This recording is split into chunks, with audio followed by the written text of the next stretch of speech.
has nothing to do with speed, but rather smoothness. And then right back over the poles.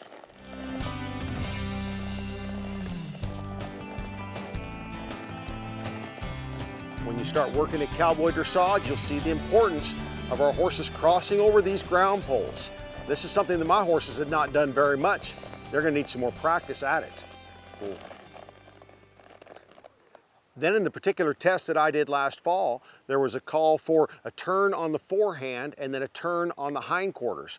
And again, this doesn't have to be fast. I'm going to pick up that hind end and walk it around the front end. Then I'm going to ask the front end to come all the way around the hind end. And in all reality, that's as fast as they wanted to see it. And then I was to walk right out of it at a free walk and go right back over the ground poles again. Oh, but whiz, but you can't tap the poles, buddy. The more we can negotiate these poles without our horse tapping or touching the poles, the higher score we can get. Negotiating these ground poles is something that I need to practice quite a bit if I'm going to get serious about Cowboy Dressage, because my horse just hasn't spent much time doing it. They're looking for a soft feel, but they do not want my horse over bridled. A free jog might be exemplified with my posting.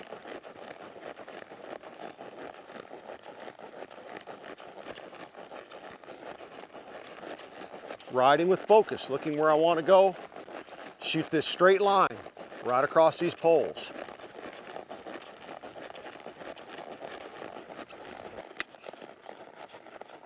Having a frame of reference here on the ground will be very helpful as I teach my horse the arc and the bend.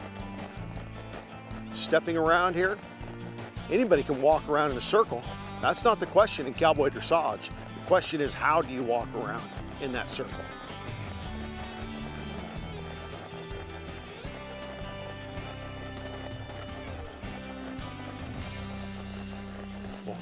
Smooth transitions.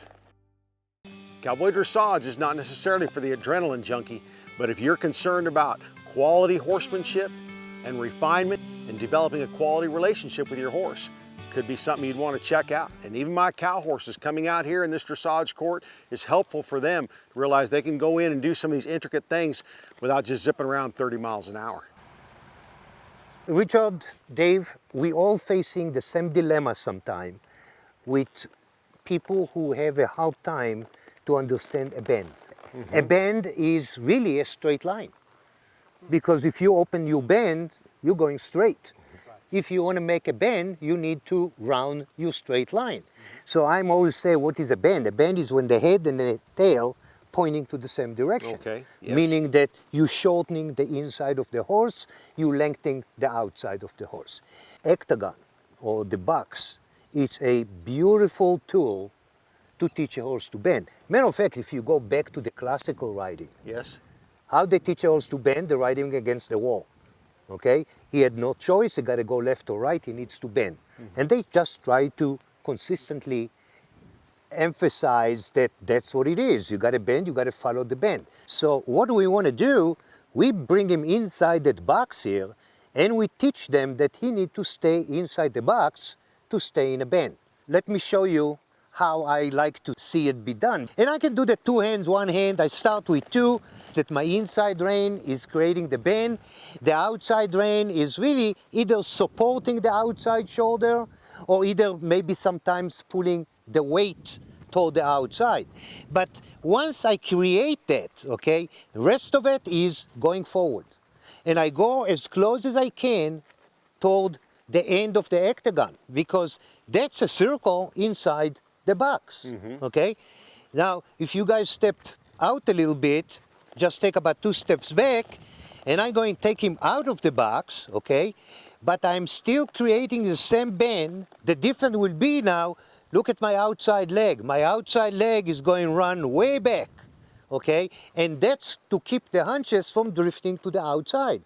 So that thing become really simple, really simple.